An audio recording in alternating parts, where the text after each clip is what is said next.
நானோ இருறேன், நான் ஒன்று சொல்கிறேண்ணா. தோணுச்சு, நம்ம மைண்டில் வந்துச்சு, சொல்லிடுறேன் ப்ளீஸ். நீங்கள் சொல்லதான் கரெக்டு தான். ஜெயிக்கணும் தான், நம்ம ஜெயிக்கணும் தான், நம்ம டோர்னமெண்ட் ஜெயிக்கணும் தான், அது ஒன்றும் இல்லை. அண்ணா ப்ளீஸ்ண்ணா, முதல்ல நம்ம டீமில் இருக்கிற பசங்களை வந்து அப்ரோச் பண்ணலாண்ணா. அவனுக்கு வராங்களாம் கேட்டு போகணும் போல், இல்லைன்னா அவன் சொல்கிற மாரி ஒரு 4 பேர் கூட்டின்னு வந்துடலாண்ணா. ஏன்னா நான் எதுக்கு தெரியுமா நான் சொல்கிறேன், இப்போ நம்ம பிளேயர் நம்மளே நம்மளா வேறு யாருண்ணா நம்பா.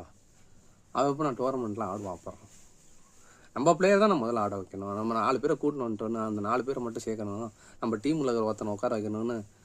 இது வந்து நீ ஜெயிக்கிற அல்டிமேட் ஜெயிக்கிறது தான் ஒத்துக்கிறேன். ஆனால் என் பிளேயர் வச்சு நான் ஜெயிக்கணும்னு தான் நான் நினைக்கிறேன். என் பிளேயர் தான் அடுத்த வாரம் என் கூட வருவான். அந்த 4 பேர் வருவானா? வரமாட்டான். அந்த 4 பேரே வந்து சொதப்பலாம், அதுக்கும் வாய்ப்பு இருக்குல்ல.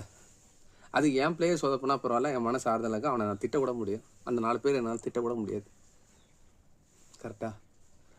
அதனால் நம்ம பிளேயர் முதல்ல அப்ரோச் பண்ணுங்க. என்ன பண்ணுங்க, நம்ம டீம் இல்லை 12 பேர் கூட கூடுவாங்க, நான் கூட உட்காறேன், ஒன்றும் பிரச்சனை கிடையாது. நான் அவ்வளோ வேஸ்ட்டு தான் வச்சுக்க, உங்கள் பார்வையில் நான் வேஸ்ட்டு தான் இருந்துட்டு போகிறேன், நான் உட்காந்துக்கிறேன். ஆனால் நம்ம பிளேயர் ஆடுறீங்க, நம்ம பிளேயர் முதல்ல கூப்பிடுங்க, அவன் வரானா இல்லையான்னு கேளுங்க, அப்புறம் ஆளை தேடுங்க, அப்புறம் செட் பண்ணு விளையாடு ஜெய், ஒன்றும் பிரச்சனை கிடையாது. என்னை பொறுத்த வரைக்கும் ஒப்பீனியன், நம்ம பிளேயர் தான் முதல் ப்ரையாரிட்டி கொடுக்கணும். சும்மா அங்கே போயிட்ட உடனே சுச்சுவேஷன் மாறணும், மேட்ச் இறங்கும் போது அவ்வளோ தூரம் ஒருத்தனை நம்பிக்கையாக உட்கார வச்சுட்டு அவனை உட்கார வைக்கக்கூடாது நான் சொல்கிறேன். அது தப்பு,